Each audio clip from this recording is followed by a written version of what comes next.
ମହାପ୍ରଭୁ ଶ୍ରୀ ଜଗନ୍ନାଥଙ୍କ ରତ୍ନଭଣ୍ଡାର ଖୋଲାଯାଇଛି। ପ୍ରଥମ ଦିନରେ ରତ୍ନଭଣ୍ଡାରର ଚାବିଟିକୁ ଖୋଲାଯାଇଥିଲା, ହେଲେ ଆଜି ରତ୍ନ ଭଣ୍ଡାରଟିକୁ ଖୋଲାଯାଇଛି। କେତେ ଚାଲିଥିଲା ଚର୍ଚ୍ଚା ବିତର୍କ। ସେ ଭିତରୁ କିଛି କଥା ସତ ହୋଇଥିବା ବେଳେ ଆଉ କିଛି କଥା ମିଛ ପ୍ରମାଣିତ ହୋଇଛି। କେତେକ ଲୋକ ଏପରି କହୁଥିଲେ ଯେ ରତ୍ନଭଣ୍ଡାର ଭିତରେ ବିଶାଳକାୟ ସାପମାନେ ଅଛନ୍ତି। ଆଉ କେହି ଏପରି କହୁଛନ୍ତି ଯେ ରତ୍ନଭଣ୍ଡାର ଭିତରେ ଅଛି ଏକ ବଡ଼ ସୁଡ଼ଙ୍ଗ।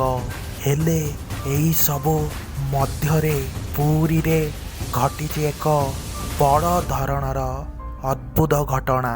ସେହି ସମ୍ପୂର୍ଣ୍ଣ ରହସ୍ୟମୟ ଘଟଣାଟି ଜାଣିବା ଆଜି ଆମେ ଏହି ଭିଡ଼ିଓରେ।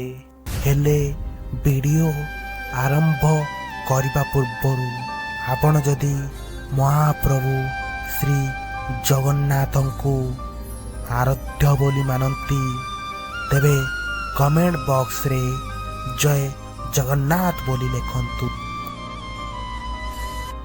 ଆଜି ଆମେ ଏହି ଭିଡ଼ିଓରେ ପୁରୀ ଜିଲ୍ଲା ଅନ୍ତର୍ଗତ ସ୍ନେହଲତା ମହାନ୍ତି ପରିବାରରେ ତାଙ୍କର ଅଛନ୍ତି ସ୍ୱାମୀ, ଜଣେ ପୁଅ ଆଉ ଜଣେ ବୃଦ୍ଧ ଶାଶୁ।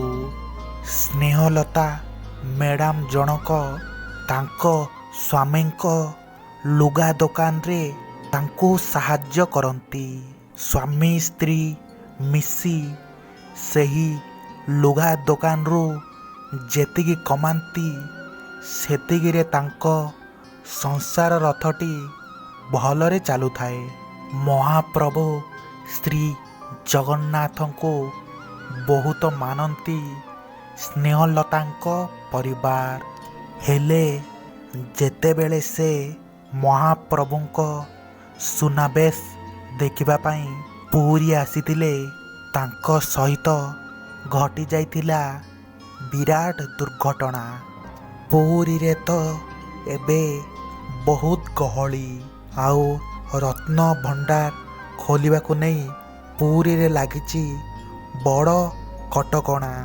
ହେଲେ ଯେତେବେଳେ ସ୍ନେହଲତା ମ୍ୟାଡ଼ାମ ଆଉ ତାଙ୍କ ପରିବାର ସୁନାବେଶ ଦେଖିବା ପାଇଁ ପୁରୀରେ ପହଞ୍ଚିଲେ, ସେତେବେଳେ ଅଧିକ ଗହଳି କାରଣରୁ ହଠାତ୍ ସ୍ନେହଲତା ମ୍ୟାଡ଼ାମଙ୍କ ମା' ତଳେ ପଡ଼ିଗଲେ। ଅଧିକ ଗହଳି ଥିବା ଯୋଗୁଁ କିଛି ଲୋକ ତାଙ୍କୁ ଦଳା ଚକଟା କରିଦେଲେ। ଏତେ ଗହଳି ଥିଲା ଯେ ସ୍ନେହଲତା ମ୍ୟାଡ଼ାମ ଆଉ ତାଙ୍କ ସ୍ୱାମୀ ମା'ଙ୍କୁ ରକ୍ଷା କରିବା ପାଇଁ ଯାଇପାରୁନଥିଲେ। ସେତେବେଳେ ସେ କ'ଣ କରିବେ କିଛି ବୁଝିପାରୁନଥାନ୍ତି। ହେଲେ ଯେତେବେଳେ ମଣିଷ ଉପାୟ ଶୂନ୍ୟ ହୋଇଯାଏ, ମହାପ୍ରଭୁ ଶ୍ରୀ ଜଗନ୍ନାଥଙ୍କୁ ହିଁ ମନେ ପକାଏ। ସେହିପରି ଭାବରେ ସ୍ନେହଲତା ମ୍ୟାଡ଼ାମ ବି ବିକଳ ମନରେ ମହାପ୍ରଭୁ ଶ୍ରୀ ଜଗନ୍ନାଥଙ୍କୁ ଡାକୁଥାନ୍ତି।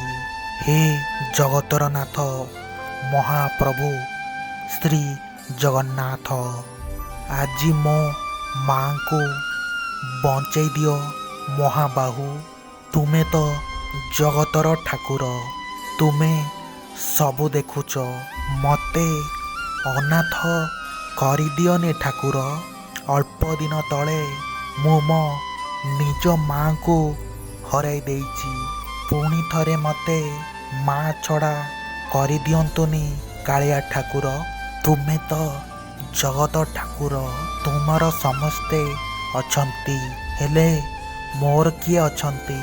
ମୋ ମା'ଙ୍କୁ ବଞ୍ଚେଇ ଦିଅ ମହାପ୍ରଭୁ। ଏମିତି ହାତ ଯୋଡ଼ି ସ୍ନେହଲତା ମ୍ୟାଡ଼ାମ ଆଉ ତାଙ୍କ ସ୍ୱାମୀ ମହାପ୍ରଭୁଙ୍କୁ ଡାକୁଥାନ୍ତି। ହେଲେ ସେହି ଭକ୍ତର ଦୁଃଖ ସହିପାରିବେ କି ମହାପ୍ରଭୁ ଶ୍ରୀ ଜଗନ୍ନାଥ?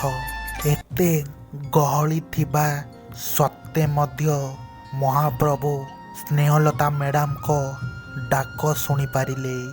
ହଠାତ୍ ଜଣେ ପୋଲିସ କର୍ମଚାରୀ ସେ ଗହଳି ଭିତରୁ ଲୋକମାନଙ୍କୁ ଆଡ଼େଇ କରି ତାଙ୍କ ମାଙ୍କୁ ସେହି ଭିତରୁ ବାହାର କରି ଆଣିଲେ।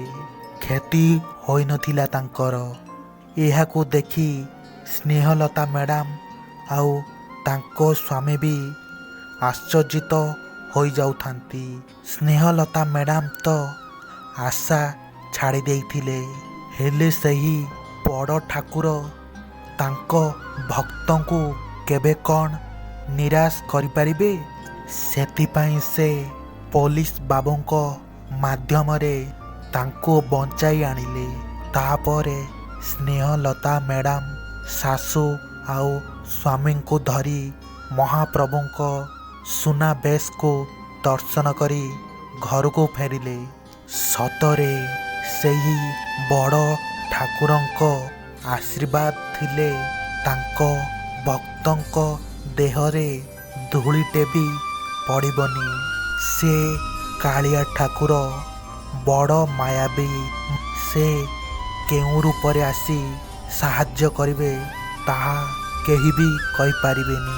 ତେବେ ମହାପ୍ରଭୁ ଶ୍ରୀ ଜଗନ୍ନାଥଙ୍କ ଏହି ଛୋଟିଆ ଅନୁଭୂତିଟି ଆପଣମାନଙ୍କୁ କିପରି ଲାଗିଲା ନିଶ୍ଚୟ ଗୋଟିଏ କମେଣ୍ଟ ମାଧ୍ୟମରେ ଜଣାଇବେ।